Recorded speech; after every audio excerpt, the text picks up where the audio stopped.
मन से ऐसी ऐसी बातें कहते हैं ना कि दरी बिछाने का काम कब तक करोगे, बिल्कुल ऐसी बातें बिल्कुल कहते सही है, नहीं, बिल्कुल नहीं, पंकज पंकज साहब बिल्कुल सही है। एक दिन आप और हम साथ चलेंगे, बगैर खामोशी से जाके देखेंगे दरी कौन बिछाता है समाजवादी के मीटिंग में, देख लीजिए। आपको ये जानकारी कौन देता है? अरे भाई वीडियो भिजाएं क्या आपको? नहीं, मैंने तो नहीं देखा। नहीं, मैं भिजाता हूं वीडियो, आपको देख लीजिए वीडियो। हम ये कह रहे हैं कि दरी क्यों बिछाएंगे आप मंच पे बैठिए। अलीगढ़ का एक 10 साल का एमएलए है जमीरुल्लाह, वो तो मैंने कहानी सुन ली।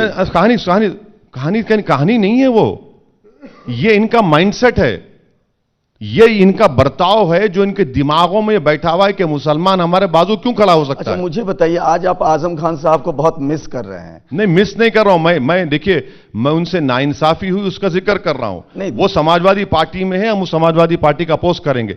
मैं आपको एक मिसाल दे रहा हूं कि आजम खान साहब के मंत्रालय में अपॉइंटमेंट होता है तो मोदी जी उनके खिलाफ इंक्वायरी लगा देते हैं, और यहां पर रिवर फ्रंट का बड़ा नाम लेते हैं, हर मीटिंग में रिवर फ्रंट का नाम लेते हैं। दोनों एक दूसरे के खिलाफ लड़ रहे हैं। और अरे देखिए, ये आप इशारों में क्या कहना चाह रहे हैं? लड़ रहे हैं, मगर आजम जेल में क्यों है? फिर आजम के खिलाफ इंक्वायरी क्यों हो रही है?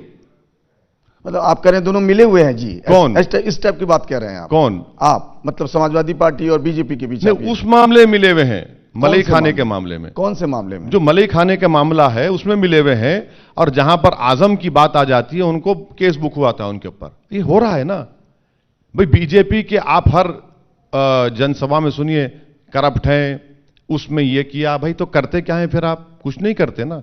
जांच चल रही है बहुत सारी। हाँ, जांच तो आजम के खिलाफ भी जांच चलनी चाहिए थी। जांच क्यों?